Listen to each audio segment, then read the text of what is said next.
بسم اللہ الرحمن الرحیم۔ شروع اللہ کے نام سے جو بڑا مہربان نہایت رحم والا ہے۔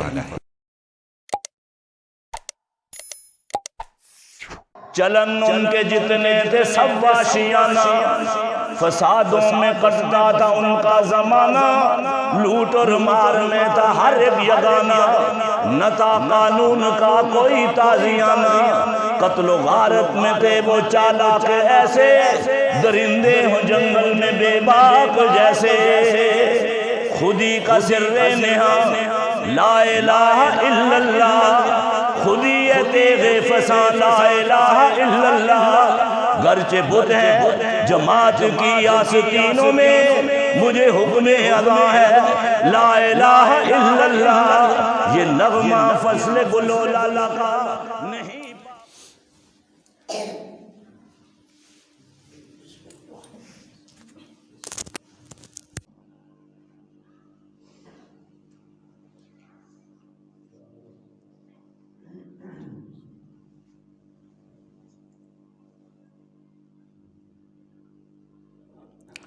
الحمد للہ وکفا والصلاة والسلام علی من لا نبی بعدہ وعلی آلہ واصحابہ الذین اوفوا عہدا، اما بعد فاعوذ باللہ السمیع العلیم من الشیطان الرجیم، محمد الرسول اللہ۔ جب نبی کا نام آئے تو کیا کہنا ہے؟ اونچی آواز سے کہیں تاکہ جاگتے بھی رہیں۔ محمد الرسول اللہ والذین معہ اشداء علی الکفار رحماء بینہم، تراہم رکعا سجدا یبتغون فضلا من اللہ ورضوانا، سیماہم فی وجوہہم من اثر السجود، ذالک مثلہم فی التوراۃ ومثلہم فی الانجیل، کزرع اخرج شطأہ فآزرہ فاستغلظ واستوى علی سوقہ، یعجب الزراع لیغیظ بہم الکفار، وعد اللہ الذین آمنوا وعملوا الصالحات منہم مغفرۃ واجرا عظیما۔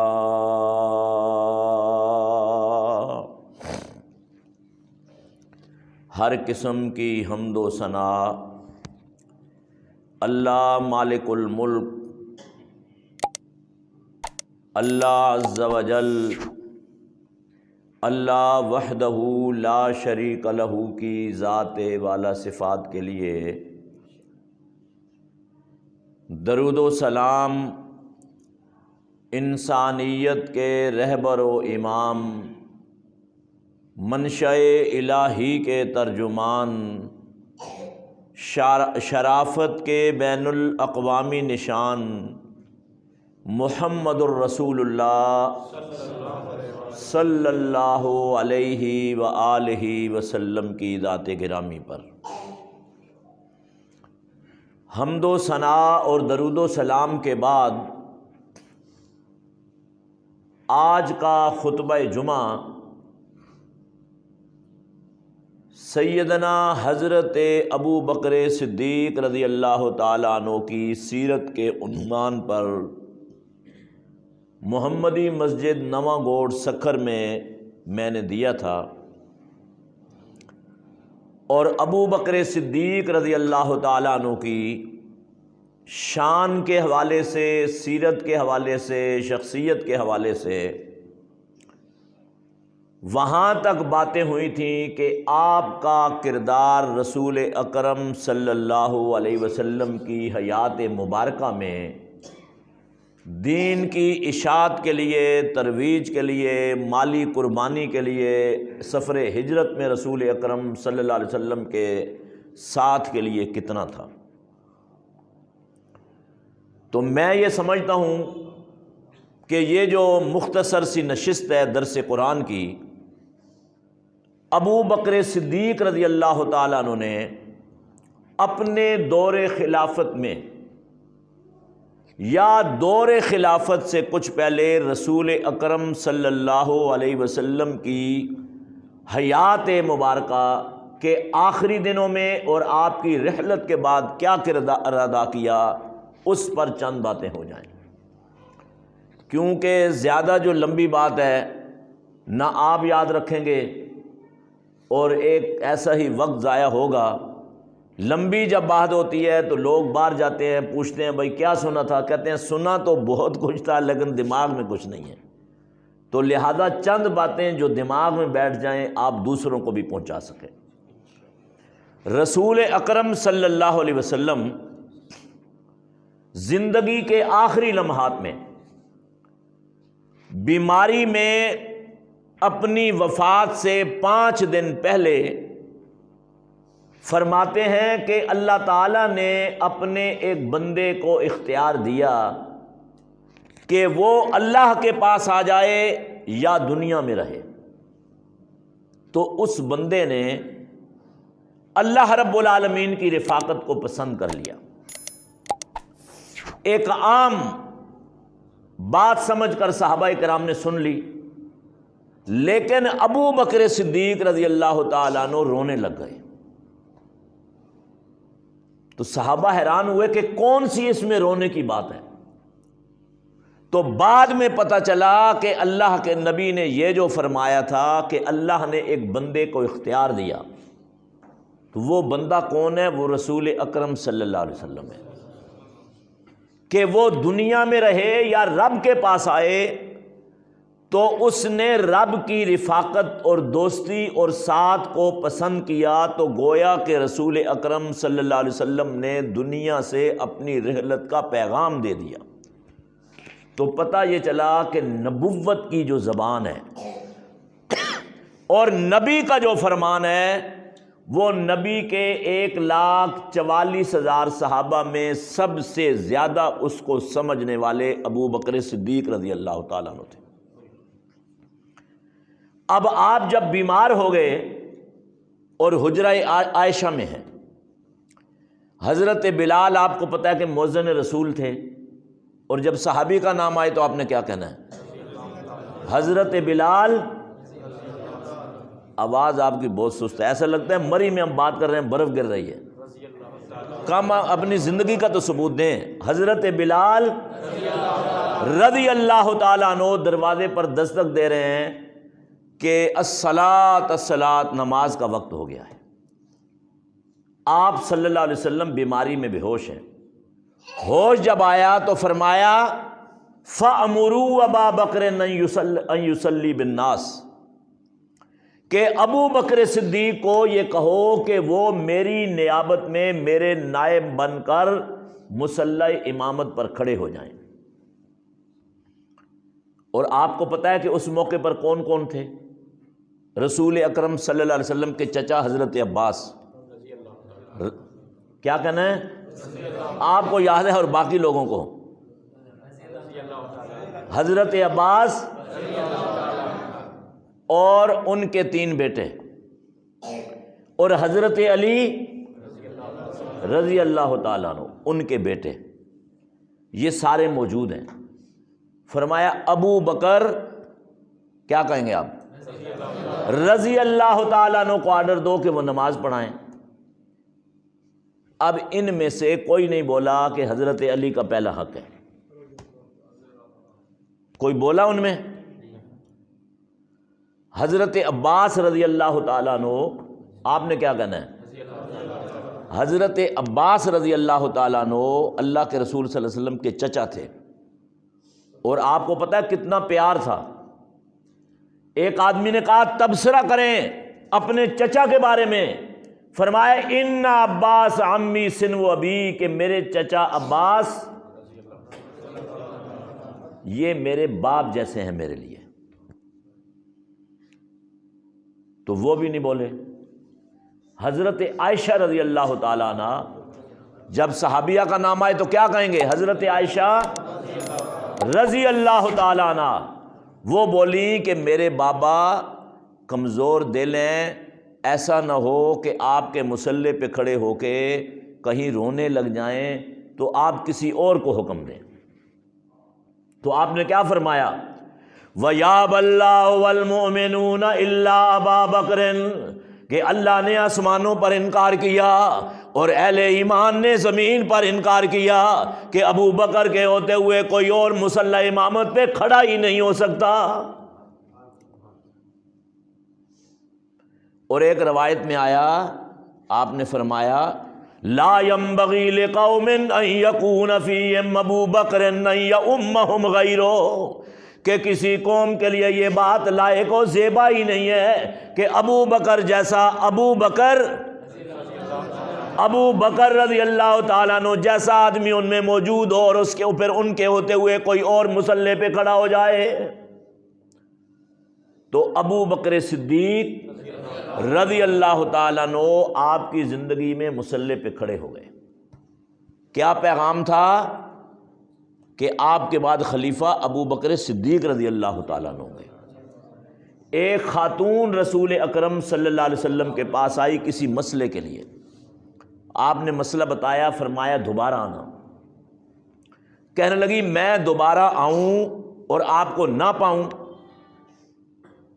کہ ممکن ہے آپ کا انتقال ہو جائے، تو پھر کیا کروں؟ فرمایا فاتی ابا بکر، اگر تم دوبارہ اور مجھے مدینے میں نہ پاؤ تو پھر میرے بعد ابو بکر صدیق رضی اللہ تعالیٰ عنہ کے پاس آ جانا۔ ایک قبیلہ ہے بہت بڑا، بنو عبد المستلق، اس قبیلے کے لوگ اللہ کے رسول صلی اللہ علیہ وسلم کے پاس زکوٰۃ کا مال لے کر آتے تھے، اور یہ جو زکوٰۃ کا سلسلہ ہے، یعنی زکوٰۃ تو ایک فریضہ ہے آپ کو پتہ ہے، لیکن اس کا طریقہ کیا ہے کہ ایک جگہ آپ بیت المال بنائیں، ایک جگہ جمع کرائیں اور ضرورت مندوں کو دیں۔ اب ایک آدمی زکوٰۃ میں 100 کمبل نکال رہا ہے، وہ ایک آدمی کو دے دیتا ہے، پتہ چلا کہ وہ باراڑی میں بکری بھی کمبل پہ سو رہی ہے اور گائے کے اوپر بھی کمبل ہے اور گھر میں بھی کمبل ہے، اور باقی گھروں والے سردی میں ٹھٹر رہے۔ بیت المال میں جب ہوگا تو جو جتنا ضرورت مند ہوگا اس کو ملے گا۔ تو یہ طریقہ اللہ کے رسول نے بیت المال کا رکھا۔ تو بنو عبد المستلق کے لوگ اپنا زکوٰۃ یا عشر آپ کو پتہ ہے کیا چیز ہے؟ کیوں جی، کوئی بندہ بتائے گا آپ میں سے عشر کیا چیز ہے؟ عشر جو ہے یہ زمینوں سے، جو زمینوں کی پیداوار ہے، گندم ہے، اناج ہے، گنا ہے، کپاس ہے، اس کا 10واں حصہ آپ نے بطور زکوٰۃ اللہ کی راہ میں دینا ہے۔ آج کل کوئی دیتا ہی نہیں ہے، کہ دیتے ہیں لوگ، پھر کہتے ہیں ٹماٹر جل گئے، مرچیں جل گئیں، گندم جل گئی۔ تو بھائی اللہ کی راہ میں نہیں دو گے تو پھر کیا ہوگا؟ ہم تو نہیں کہتے ہیں جل جائے، ہم تو اچھا سوچتے ہیں، لیکن اس میں برکت تب ہوگی جب اللہ کی راہ کا مال ہم پہلے نکال دیں، 10واں حصہ نکال کر بیت المال میں دے دیں، بھائی یہ عشر ہے، باقی اپنا بعد میں نکالیں۔ تو وہ اپنا عشر اور زکوٰۃ لا کر اللہ کے رسول صلی اللہ علیہ وسلم کے پاس جمع کراتے تھے۔ ایک مرتبہ آخری جو سال تھا، ایک آدمی کہنے لگا اللہ کے رسول اگر ہم اب زکوٰۃ کا مال لے کر آئیں اور آپ موجود نہ ہوں تو کس کو دیں؟ فرمایا ابو بکر صدیق رضی اللہ تعالیٰ عنہ کو دینا، ابو بکر صدیق رضی اللہ تعالیٰ عنہ کو دینا۔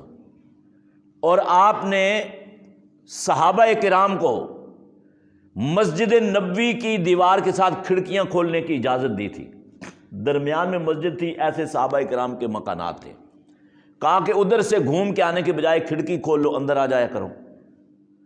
زندگی کے آخری لمحات میں کہا کہ سد الابواب، سب دروازے بند کر دو، کھڑکیاں بند کر دو، مگر ایک رہنے دو۔ وہ کون سی؟ الا خوخت ابی بکرن، ابو بکر کے گھر کی طرف جو کھڑکی کھل رہی ہے مسجد نبوی کی، اسے باقی رہنے دینا، باقی سب کھڑکیوں کو بند کر دو۔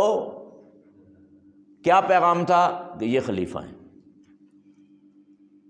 اور خلیفہ جو ہوتا ہے، خلیفہ جو لیڈر ہوتا ہے بڑا، اس کا بہت بڑا کردار ہوتا ہے۔ ہمارے ہاں لیڈر کیا کرتے ہیں؟ آپ کے براڑی میں کیا کرتے ہیں؟ سردار وڈیرے ایک آدمی کہتے ہیں بھائی اس نے تو اب تمہاری کھیتی میں جانور چھوڑ دیے تھے، ادھر آؤ اس کے خلاف درخواست دو، اس نے دے دی۔ دوسرے کو بولا بھائی وہ تمہارے خلاف درخواست دے گئے، تم بھی ایک لے آؤ۔ بلایا، دونوں کے اوپر ایک ڈنٹ لگا دیا، پیسہ جمع کر کے ان کو چائے پلائی، پیسہ ان سے لیا غریبوں سے، اور چائے پلائی، بولا اب صلح ہو گئی ہے، چلے جاؤ۔ ہمارے وڈیرے یہ کرتے ہیں، لیکن اللہ کے رسول صلی اللہ علیہ وسلم خیر خواہ تھے، سب کے خیر خواہ تھے، اور آپ صلی اللہ علیہ وسلم نے ابو بکر صدیق رضی اللہ تعالیٰ عنہ کو خلیفہ نامزد کیا، اس لیے کہ خلیفہ وہ ہوتا ہے جو قوموں کے صحیح معنوں میں لیڈ کرے، خطرات سے کھیلنے والا، بہادر، اچھے فیصلے کرنے والا، اور قوم کی فکر رکھنے والا۔ تو اب ابو بکر صدیق رضی اللہ تعالیٰ عنہ جب اللہ کے رسول صلی اللہ علیہ وسلم کا انتقال ہوا تو صحابہ میں کتنی رائے ہو گئیں؟ دو۔ کسی نے کہا آپ کا انتقال ہو گیا، کسی نے کہا نہیں ہو گیا، یہاں تک کہ عمر بن خطاب رضی اللہ تعالیٰ عنہ کہتے ہیں کہ جو آدمی یہ کہے گا ہمارے نبی کا انتقال ہوا، میں اپنی تلوار سے اس کی گردن اڑا دوں گا۔ اب کیا نتیجہ نکلا؟ ہر آدمی کا ایک ذہن ہے۔ ابو بکر صدیق رضی اللہ تعالیٰ عنہ مدینے کے باہر ایک جگہ تھی، وہاں تشریف فرما تھے، پتہ چلا تشریف لائے اور یہاں بیٹھے، اس کو کیا کہتے ہیں ہم؟ ممبر۔ مسجد نبوی میں ممبر پر بیٹھے اور کیا کہتے ہیں؟ وَمَا مُحَمَّدٌ إِلَّا رَسُولٌ قَدْ خَلَتْ مِن قَبْلِهِ الرُّسُلُ أَفَإِن مَّاتَ أَوْ قُتِلَ انقلبتم عَلَىٰ أَعْقَابِكُمْ وَمَن يَنقلب عَلَىٰ عَقِبَيْهِ فَلَن يَضُرَّ اللَّهَ شَيْئًا وَسَيَجْزِي اللَّهُ الشَّاكِرِينَ۔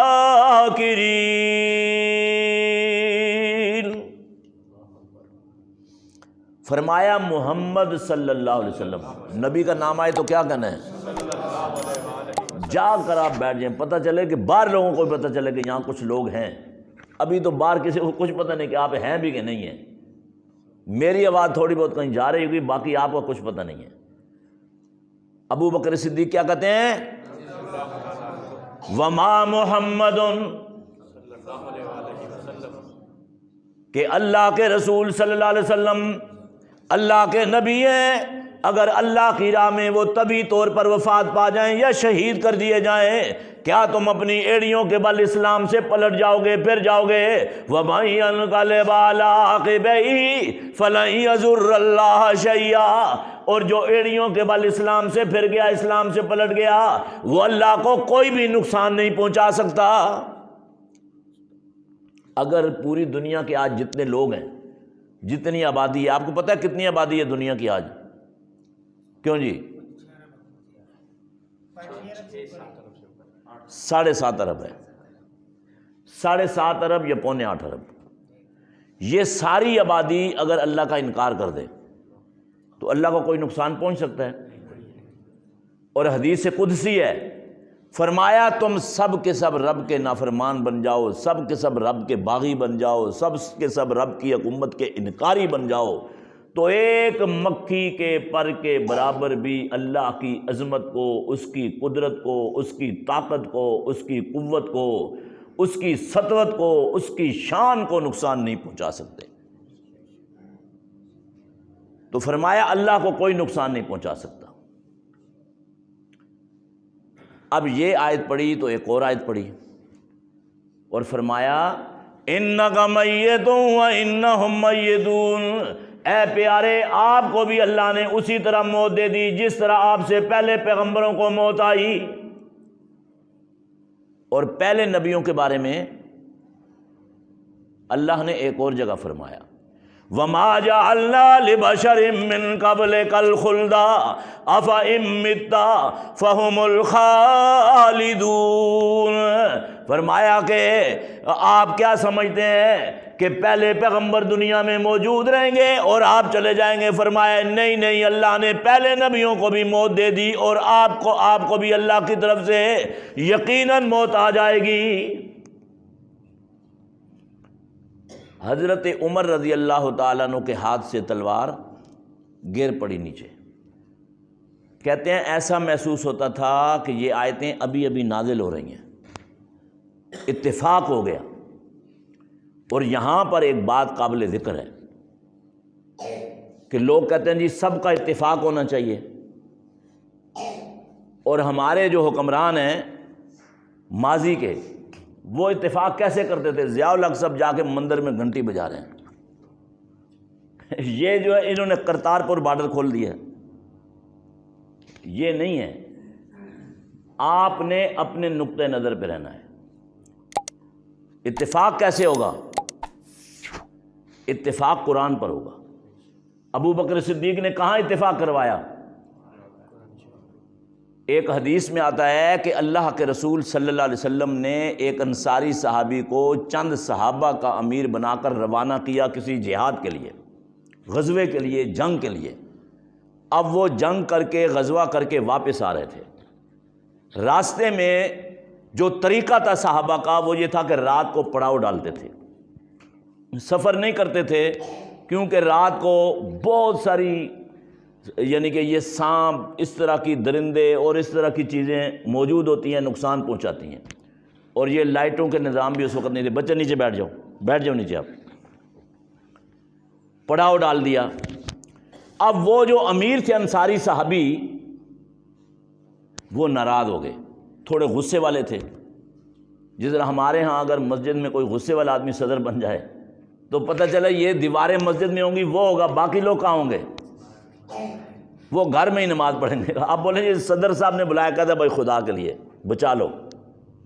تو اس لیے جو صدر ہے، جو ذمہ دار ہے، اس کو بہت نرم ہونا ہے، بہت اخلاق والا ہونا ہے، لوگوں کو ملانا ہے، ساتھ لانا ہے، مسجدوں کو آباد کرنا ہے، لوگوں کی خبر گیری کرنی ہے۔ کوئی فوتگی ہو جائے، کوئی جنازہ ہو جائے، کوئی شادی ہو جائے، کوئی غمی ہو جائے، کوئی بیمار ہو جائے، سب کا خیال لے کر رکھنا ہے۔ یہ صدر کی ذمہ داری ہے۔ اسی ذمہ داری شور مچانا نہیں ہے۔ خیر، اس نے کہا بھائی مجھے آپ امیر مانتے ہو؟ انہوں نے کہا اللہ کے نبی نے بنایا ہے۔ کیوں نہیں مانتے؟ اچھا پھر لکڑیاں جمع کر دو۔ لکڑیاں جمع ہوئی، بولے اس میں آگ لگاؤ، آگ لگا دی۔ کہا اب میں امیر کی حیثیت سے تمہیں حکم دیتا ہوں اس میں آگ لگا دو، اس میں چھلانگ لگا دو۔ تو اب ایک صحابی بہت سمجھدار تھا، اس نے کہا بھائی اس آگ سے بچنے کے لیے تو ہم نے دین قبول کیا ہے۔ اور اللہ تعالیٰ کیا فرماتا ہے؟ وَكُنْتُمْ عَلَىٰ شَفَا حُفْرَةٍ مِّنَ النَّارِ فَأَنْقَذَكُم مِّنْهَا، کہ اے اللہ کے بندو تم جاہلیت کے دور میں جہنم کے گڑھے کے کنارے پہ کھڑے تھے، اللہ نے تمہیں اس میں گرنے سے بچا لیا۔ کہا آگ سے بچنے کے لیے تو دین قبول کیا ہے، اگر آگ میں جلنا ہی ہے ہمارا مقدر تو پھر دین قبول کرنے کا کیا مقصد؟ اب کہا ہم سب مل کر اللہ کے رسول صلی اللہ علیہ وسلم کے پاس جائیں گے اور آپ سے پوچھیں گے، اگر آپ نے فرمایا تو 1 مرتبہ نہیں 100 مرتبہ چھلانگ لگائیں گے، اگر نہیں فرمایا تو نہیں لگائیں گے۔ یہ جو لوگ تھے قافلہ یہ چل پڑا، پہنچ گئے اللہ کے رسول کے پاس۔ اب مسئلہ بیان کر دیا، تو اللہ کے رسول صلی اللہ علیہ وسلم جواب کب دیتے تھے پتہ ہے آپ کو؟ ابھی یہاں ایک آدمی کوئی مسئلہ بیان کرے نا تو 500 مفتی اس کو جواب دیں گے. جیسے یہ دیہاتوں کے ڈاکٹر ہوتے ہیں، وہ کہتے ہیں جو بھی مریض آئے اس کو ٹیکا لگا دو، پتہ چلے اسے گردے ہی فیل ہو گئے ہیں، اتنا گرم ٹیکا لگا دو دماغ ہی چل گیا ہے. اب وہ اس کو جب لوگ کہتے ہیں بھائی کیا کیا، کہتے ہیں بھائی میں نے تو علاج کیا ہے نا، اب اس کا جو بھی ہوتا ہے مجھے پرواہ نہیں ہے. تو اللہ کے رسول صلی اللہ علیہ وسلم کیا فرمات کرتے تھے؟ وَمَا يَنطِقُ عَنِ الْهَوَىٰ إِنْ هُوَ إِلَّا وَحْيٌ يُوحَىٰ، کہ اپنی خواہشات سے بات نہیں کرتے جب تک ان کے پاس وحی نہ آ جائے. اللہ کے رسول نے جواب نہیں دیا. اسی طرح وہ صحابہ بھی بیٹھے ہوئے، نبی بھی بیٹھے ہوئے، نبی پر وحی نازل ہو گئی. اور وحی کیا ہے؟ یا ایھا الذین آمنوا اطیعوا اللہ واطیعوا الرسول واولی الامر منکم فإن تنازعتم فی شیء فردوہ الی اللہ والرسول ان کنتم تؤمنون باللہ والیوم الآخر ذلک خیر واحسن تأویلا.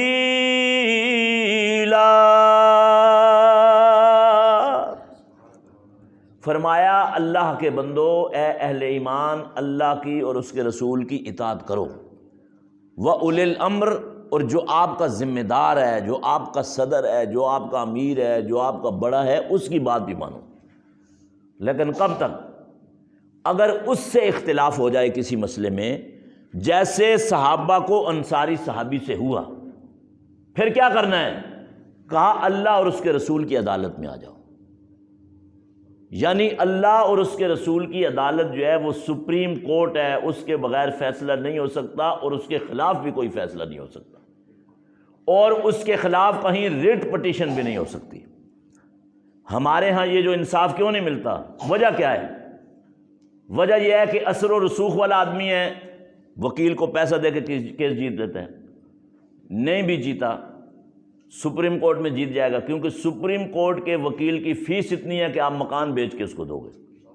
وہ چھینک بھی مارتا ہے تو کہتا ہے 1 لاکھ روپے دے دو.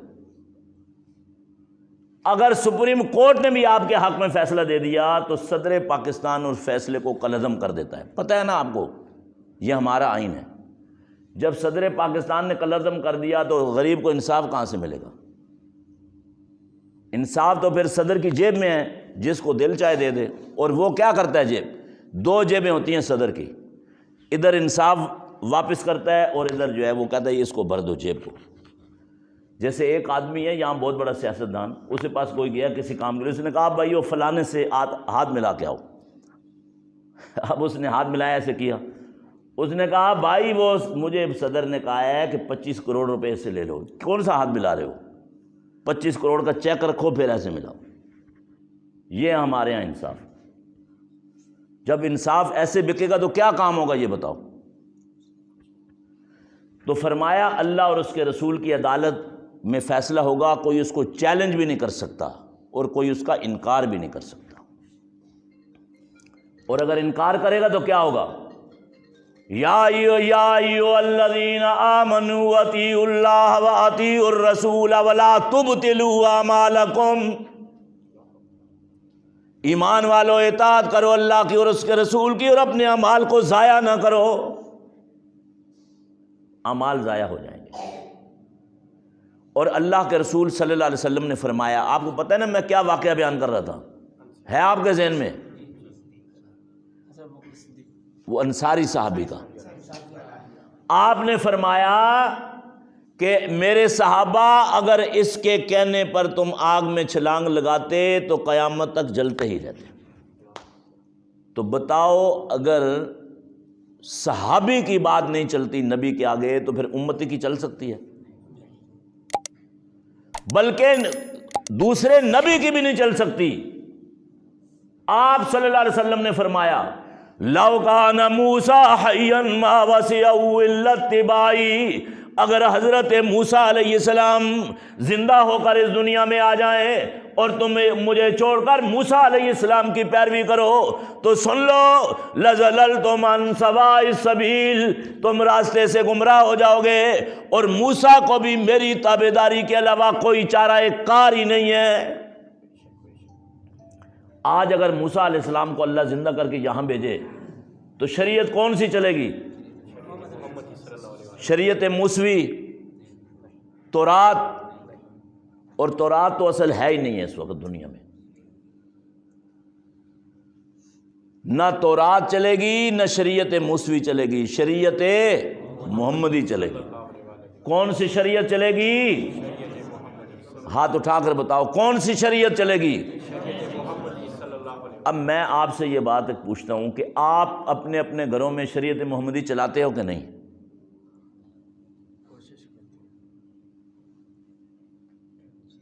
تو یہ ہم نے گھر سے شروع کرنا ہے۔ دیکھو یہ جو معاشرہ ہے اس میں اہل حدیث دیوبندی بریلوی شیعہ کی بات نہیں ہے، جتنے بھی ہم لوگ ہیں وراثت میں اپنی بہنوں بیٹیوں کو حصہ دیتے ہیں؟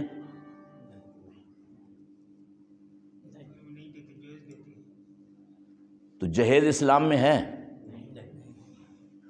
جہیز کا تصور کہاں ہے؟ برات اور جہیز پتہ کہاں ہے؟ ہندوؤں کے ہاں تصور ہے اس کا۔ اور اللہ نے قرآن میں کیا کہا؟ یوصیکم اللہ فی اولادکم للذکر مثل حظ الانثیین، اللہ نے اولاد کی وراثت کے باب میں آپ کو یہ حکم دیا کہ بیٹے کا حصہ یا بھائی کا حصہ بہن سے یا بیٹے کا حصہ بیٹی سے ڈبل ہوگا۔ حق تو ہے نا اس کا وراثت میں، حکم آرڈر ہے۔ تو گھر سے ہم نے اس کا نفاذ شروع کرنا ہے۔ یہ جو خرابیاں آج معاشرے میں ہو رہی ہیں، یا ہم کہتے ہیں فلانی مصیبت آ گئی، فلانی آ گئی، فلانی آ گئی، فلانی آ گئی، اب جادو ہو گیا، اب کالا علم ہو گیا، اب سفلی ہو گیا، اب اس طرح ہو گیا، اب اس طرح ہو گیا، کتنی چیزیں ہم کوشش کرتے ہیں۔ اس کی کیا وجہ ہے؟ کہ ہم اپنے گھر سے شریعت پہ عمل کا آغاز نہیں کرتے۔ اسی طرح شادی بیاہ ہے، خوشی ہے، تو خوشی میں ہم کبھی کبھی بے قابو ہو جاتے ہیں۔ کراچی میں بعض لوگ مجھے کہتے ہیں جی وہ عورتیں گھر کے نہیں مانتی۔ اللہ کے بندے، مرد کو اللہ نے اختیار دیا ہے نا عورت پر، حکمران کون ہے؟ اور قرآن میں اللہ نے کہا۔ اور یہ جو کہتے ہیں نا کہ عورتوں کو ان کا حق دے دو، یہ جو مغربی سامراج ہے یہ اصل میں عورتوں کو پہلے مرد جیسا بناتے ہیں۔ ان سے پوچھو تم گھر میں دے رہے ہو ان کے اختیار؟ ابھی آپ امریکی صدر سے پوچھو، ابھی یہ جو جو بائیڈن بیٹھا ہے، آپ کو پتہ ہے کہ امریکہ کی جو اسمبلی ہے اس کو کانگریس کہتے ہیں۔ آپ جو بائیڈن سے پوچھو کتنی عورتیں ہیں؟ آنکھیں بند۔ اور آپ یہ ملکوں میں چلے جاؤ، یہ تو خیر چھوٹی سی جگہ ہے، یہ ملکوں کی ہم نے کیا بات کرنی ہے۔ تو بات یہ ہے کہ اللہ نے مرد کو عورت پہ حاکم بنایا، الرجال قوامون علی النساء۔ تو جو مرد اپنے گھر میں اللہ کے رسول کی شریعت، اللہ کا حکم نافذ نہیں کر سکتا، وہ باہر کیا کرے گا؟ وہ کرے گا باہر کچھ؟ تو گھر سے ان کاموں کا آغاز کرنا ہے، گھر سے۔ اور یہ جو مال ہے اگر آپ نے وراثت کا حق دے دیا تو کم ہو جائے گا۔ آج میں نے ایک واقعہ بیان کیا تھا مسجد میں کہ جیش اسرت غزوہ تبوک کی تیاری کے لیے صحابہ نے مال دیا، تو کیا کم ہو گیا؟ اللہ کے رسول صلی اللہ علیہ وسلم ممبر پہ بیٹھے کہتے ہیں کہ جو 100 گھوڑے 100 سواریاں مجاہدین کے لیے اللہ کی راہ میں دے گا، میں اللہ کا نبی اس کو جنت کی بشارت دیتا ہوں۔ حضرت عثمان غنی رضی اللہ تعالیٰ نے کھڑے ہوئے، کہا میں نے دیا۔ دوبارہ کھڑے ہوئے، تبارہ 8 مرتبہ، اور 800 سواریاں اللہ کی راہ میں دے دیں، تو کیا غریب ہو گئے؟ اس سے زیادہ مالدار ہو گئے۔ مال تو اللہ دینے والا ہے نا، خزانے کس کے پاس ہیں؟ اور آپ کو پتہ ہے قرآن میں رب نے کیا کہا؟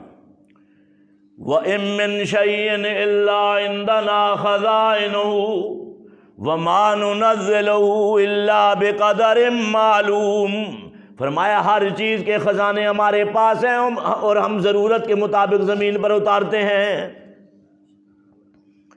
لہذا اپنے آپ کو شریعت کے تابع ہمیں کرنا ہے۔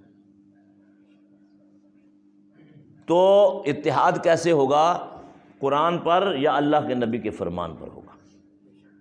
ابو بکر صدیق رضی اللہ تعالیٰ نے قرآن پر اتحاد قائم کر دیا، اور یہ جو کہتے ہیں نا جی اپنی بات نہیں چھوڑو اور دوسرے کو نہیں چھیڑو،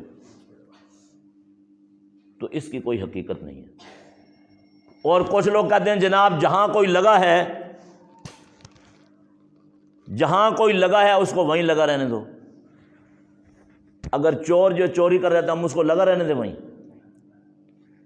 یعنی یہاں 10 بندے بیٹھے ہوئے ہیں، چور آتا ہے وہ اٹھاتا ہے ادھر بیٹریاں، اسپیکر اور سب چیزیں لے جاتا ہے، اور امام سے پوچھتے ہیں بھائی کہاں گئے؟ کہتے ہیں جی وہ آپ نے جو کہا تھا جہاں کوئی لگا ہے لگا رہنے دو۔ اللہ کے بندے یہ کوئی طریقہ نہیں ہے۔ اب اللہ کے رسول کے جلیل القدر صحابی حضرت ابو بکر صدیق رضی اللہ تعالیٰ عنہ نے اتحاد قائم کیا قرآن پہ۔ پھر ایک اور مسئلہ آیا تو اتحاد کہاں قائم کیا؟ حدیث پر۔ پتہ چلا کہ انصار صحابہ نے ایک مجلس منعقد کی کہ اللہ کے رسول کے بعد خلیفہ جو وہ انصاری ہوگا، اور انصار نے بہت قربانیاں دی تھیں۔ ابو بکر صدیق رضی اللہ تعالیٰ عنہ وہاں تشریف لے گئے۔ اور آپ کو ایک چیز یہ بھی بتاؤں کہ یہ جو آج جھگڑے ہیں ہمارے، اس کے حل ہونے کی وجہ، نہ حل ہونے کی کیا وجہ ہے؟ میں ادھر بیٹھا ہوں وہ ادھر بیٹھا ہے، ابو بکر صدیق کہتے کہ بھائی میں بھی ادھر بیٹھا ہوں، مسئلہ حل ہو جاتا۔ کہا نہیں ادھر چلو، آپ کا اور ان کا جھگڑا ہے، تو یہ کس طرح حل ہوگا؟ بتائیں مجھے۔ آپ کھڑے ہوں، ذرا کھڑے ہوں، ان کے پاس جائیں آپ، ہاتھ ملائیں۔ اب ان کو لے کر اپنے گھر میں آئیں، ان کو ساتھ لے آئیں نا، ان کو چھوڑے نہیں وہاں۔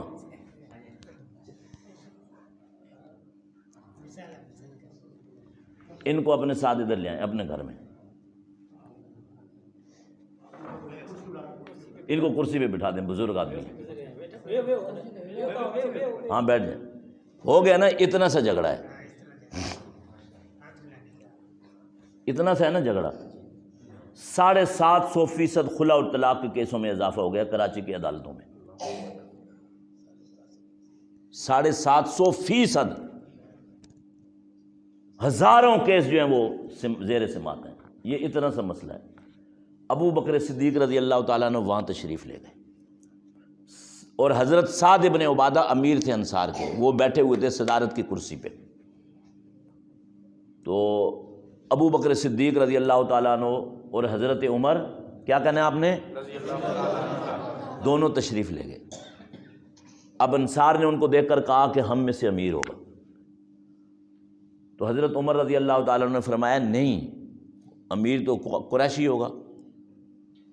تو انہوں نے کہا کہ ایک امیر آپ میں سے اور ایک ہم میں سے۔ اب مسئلہ کیسے حل ہو؟ حضرت ابو بکر صدیق رضی اللہ تعالیٰ عنہ پھر ممبر پہ بیٹھے۔ مسئلے قبرستان میں نہیں حل ہوتے، یہ ادھر ممبر پہ حل ہوتے ہیں، یہ مسجد سب سے اہم ہے۔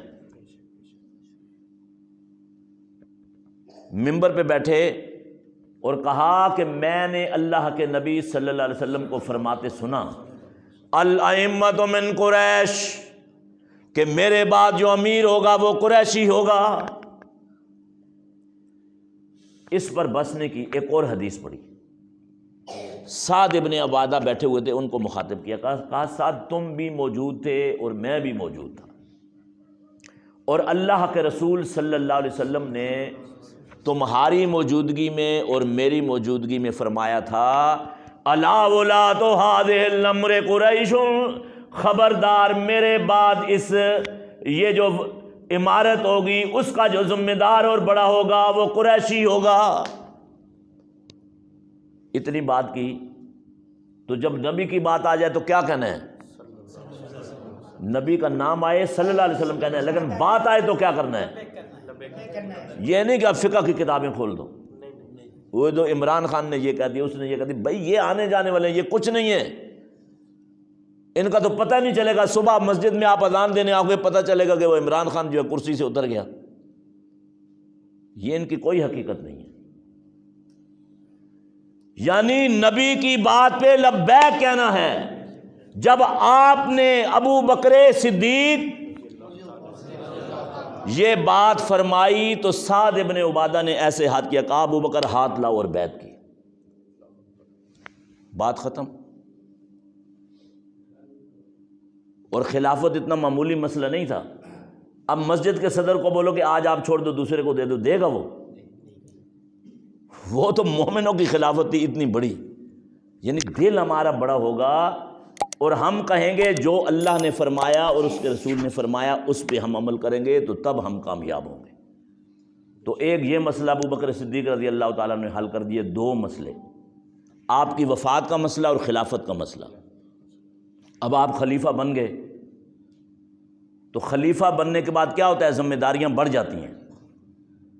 ہم صدر یا سیکرٹری یا کوئی عہدہ لیتے ہیں، ہم کہتے ہیں کام دوسرا کرے نام ہمارا ہو، نہیں، جو ذمہ دار ہے اس کے کام بھی زیادہ ہے، ذمہ داری بھی زیادہ ہے۔ اب کچھ لوگوں نے کہا جی ہم زکوٰۃ نہیں دیں گے، کچھ نے کہا نمازیں کم کریں گے۔ ابو بکر صدیق کیا کہتے ہیں؟ لَوْ مَنَعُونِي عِقَالًا لَجَاهَدتُّهُمْ، اگر میرے پیغمبر کی زندگی میں اونٹ کی نکیل کی زکوٰۃ دیا کرتے تھے، آج انکار کریں گے تو میں ان کے خلاف لڑوں گا۔ حضرت عمر کیا کہیں گے؟ رضی اللہ تعالیٰ عنہ نے اختلاف کیا، کہا میں نے اللہ کے رسول صلی اللہ علیہ وسلم کو فرماتے ہوئے سنا کہ جب تک یہ لوگ کلمہ نہ پڑھ لیں مجھے ان کے خلاف لڑنے کا حکم دیا گیا ہے، جب یہ کلمہ پڑھ لیں وَسِمَ مِنِّي دِمَاؤُهُمْ وَأَمْوَالُهُمْ وَآرَادُهُمْ وَحِسَابُهُمْ عَلَى اللَّهِ، ان کی جانیں، ان کے مال، ان کے خون، ان کی عزتیں محفوظ ہو گئیں، اب ان کے دل میں کیا ہے؟ اس کا حساب اللہ پر ہے۔ تو کہا یہ کلمہ گو ہے، ان کے خلاف کیوں لڑیں گے آپ؟ اب اختلاف پیدا ہو گیا۔ تو پھر بھی امیر نے یہ نہیں کہا کہ نہیں میں امیر ہوں میری بات مانو، نہیں، کیا کہا میں نے اللہ کے رسول صلی اللہ علیہ وسلم کو فرماتے سنا کہ یہ کیسے کلمہ پڑھیں؟ بحق الاسلام، جیسے کہ اسلام کا حق ہے۔ تو عمر بن خطاب رضی اللہ تعالیٰ عنہ نے ہتھیار ڈال دیے، وہاں بھی فیصلہ کس پہ کیا؟ حدیث کے اوپر۔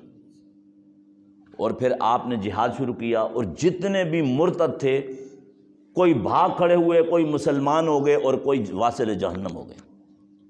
تو یہ کردار ابو بکر صدیق رضی اللہ تعالیٰ عنہ نے ہمارے پاس چھوڑا ہے اتحاد امت کے لیے، امت کی صلح کے لیے۔ اور اس میں بہت سارے پیغام ہیں، وقت نہیں ہے کہ میں آپ کو بتاؤں، اور آپ بھی کافی تھکے ہوئے ہیں اور ہم نے بھی تھوڑی دیر بعد سفر پہ جانا ہے۔ تو یہ اللہ سے دعا کریں کہ اللہ تعالی ہمیں عمل کی توفیق عطا فرمائے۔ اور ایک اس مسجد میں آپ عہد کر لیں، چلو یہ نہیں کہیں کہ ہم عمل کریں گے، یہی عہد کر لیں کہ ہم کوشش کریں گے کہ آج سے ہم اپنے گھروں میں شریعت کی پابندی کرانے کی کوشش، ہاتھ اٹھا کر سب ہاتھ اٹھائیں، سب۔ اللہ تعالیٰ سے دعا ہے کہ اللہ ہمیں عمل کی توفیق عطا فرمائے۔ اور ہمارے بھائی عبدالحفیظ صاحب، رانا عبدالحفیظ صاحب تشریف لائے ہیں، وسیم بھائی ہیں، آپ ان کو جانتے ہیں کہ یہ کوئی ایسا موقع نہیں جانے دیتے، کوئی خطیب، کوئی امام باہر سے آئے وہ کہتے ہیں جی قریشی گوٹ، یعنی سکھر میں اگر کوئی یہ بولے نا کہ بھائی قریشی گوٹ، سکھر بھی نہیں بولے تو تمام اہل حدیث علماء پورے پاکستان میں سمجھ جاتے ہیں کہ بھائی قریشی گوٹ وہی ہے جو سکھر میں۔ اتنا ماشاءاللہ انہوں نے آپ کو مشہور کر دیا۔ ان کی عمر میں، ان کی جان میں، ان کے مال میں، ان کی آل اولاد میں، ان کی عزت آبرو میں اضافے کے لیے، استحکام کے لیے، دفاع کے لیے بھی آپ نمازوں میں ان کے لیے خصوصی دعا کیا کریں۔ اللہ تعالیٰ سے دعا ہے کہ اللہ ہم سب کو عمل کی توفیق عطا فرمائے۔ وما علینا الا البلاغ، خصوصی دعا فرما لیں سب۔ یا رب لک الحمد کما ینبغی لجلال وجہک وعظیم سلطانک، اللہم لا نحصی ثناء علیک انت کما اثنیت علی نفسک، اللہم صلی علی محمد وعلی آل محمد وبارک وسلم وصلی علیہ۔ یا اللہ، آج کی جو سب سے بڑی مصیبت کرونا وبا کی ہے، اس سے اپنے بندوں کو نجات عطا فرما۔ یا اللہ، جتنی بیماریاں ہیں، وہ بیماریاں جسمانی ہیں، وہ بیماریاں روحانی ہیں، وہ بیماریاں ذہنی ہیں، وہ بیماریاں سماجی ہیں، وہ بیماریاں شیطانی ہیں، وہ بیماریاں جناتی ہیں، وہ بیماریاں جادو اور سفلی کی شکل میں ہیں۔ یا اللہ، ان تمام بیماریوں سے اپنے بندوں کو محفوظ فرما۔ رب العالمین، یہ جو معاشی صورتحال ہے پوری دنیا کے ملکوں کی اور ہمارے ملک کی بڑی خراب ہے، اے اللہ تو اپنے بندوں کو روزگار عطا فرما، وافر روزی عطا فرما۔ اور اے اللہ، یہ جو مسجد ہے براڑی میں، تمام بھائیوں کو اس کو آباد رکھنے کی توفیق عطا فرما، اور میں نے جو باتیں کہیں سب کو اس پہ عمل کرنے کی توفیق عطا فرما۔ رب العالمین، ہم تیری رحمتوں کے طلبگار ہیں، تیری رحمتوں کے امیدوار ہیں۔ یا حیو یا قیوم برحمتک نستغیث، یا حیو یا قیوم برحمتک نستغیث، یا حیو یا قیوم برحمتک نستغیث۔ سبحان ربک رب العزت عما یصفون وسلام علی المرسلین والحمد للہ رب العالمین۔